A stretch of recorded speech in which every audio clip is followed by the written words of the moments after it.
So ayun, medyo clear na. So Edward Youths Aviary. So ayan sila.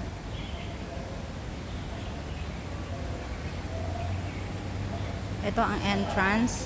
So pasukin natin ang entrance para makita natin ang magandang ibon. So pasok lang tayo dito. Yan.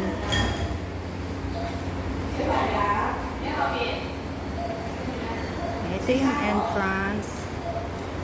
So ayan yung mga iba-ibang klaseng ibon. Yan sila. So yan yung makikita natin sa loob. The Edward Youth Aviary.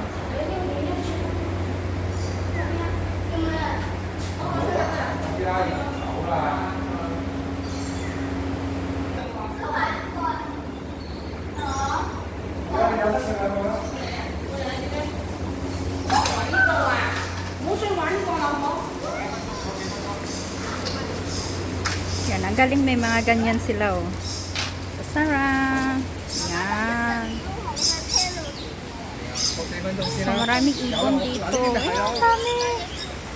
Ayan na sila.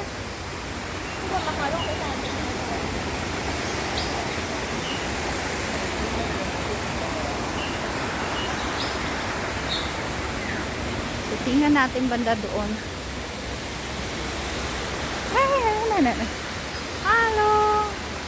Hi. Hi. Ayan, oh. Tingnan nyo ang amo nila, oh. Napaka-amo nila. Hi, hello. How are you? Ah? How are you, my dear bear? How are you? Ah, tingnan nyo, napaka-friendly nila. Hello. Hello. How are you? Okay daw. Sabi niya, I'm okay.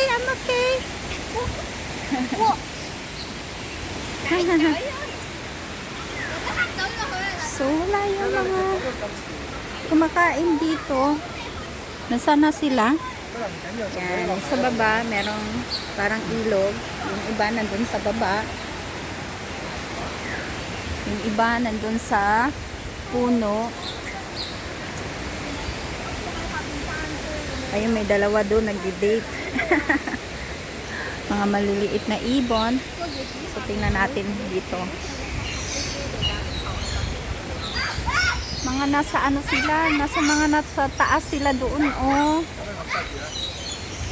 Ganda. Ayan, ah. Ayun, ang dami nila dun, oh. Ayun, oh. Napakarami. Ato, meron din dito. So, ayan, ang dami nila.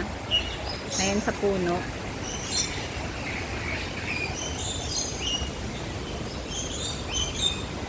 Ayan sila. Ito naman. Ayan.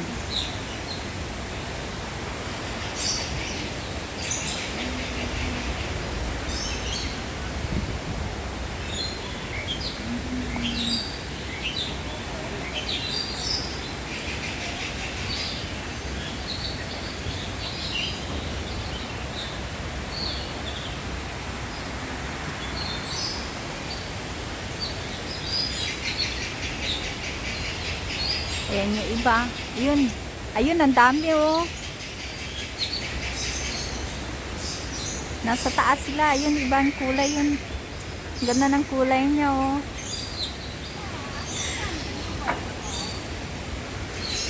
Last na pumunta ako, mas marami. Nasaan na kaya sila? Medyo maulan kasi baka nagtatago. Ayan sila sa mga puno-puno. So, dito lang sila paikot-ikot dito sa loob ng aviary.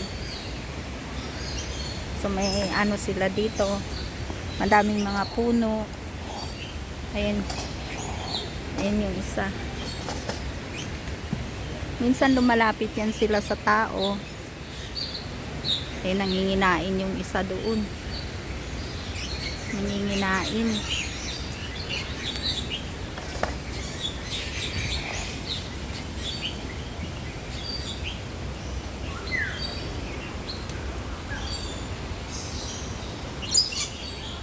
Kadalasan nandun sa mga matataas sila.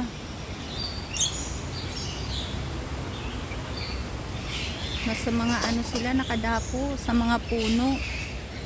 Kasi mga maliliit na ibon, ayan o, may mga sarili silang bahay-bahay doon o.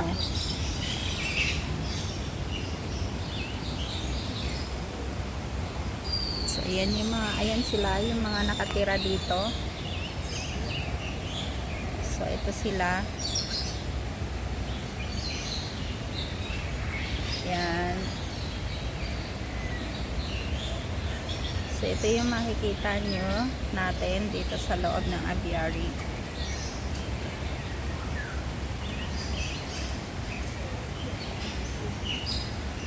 Ayun sila dun, marami sila dun.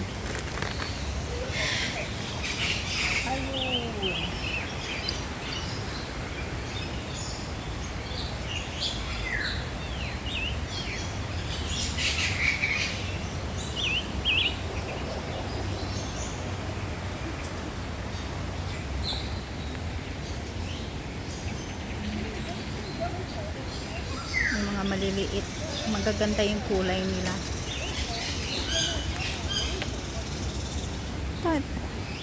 Ay, sinusundan niya ako. Andito ka na naman. Ah, hello? How are you? Ah, ayun na siya. Lumipad siya doon.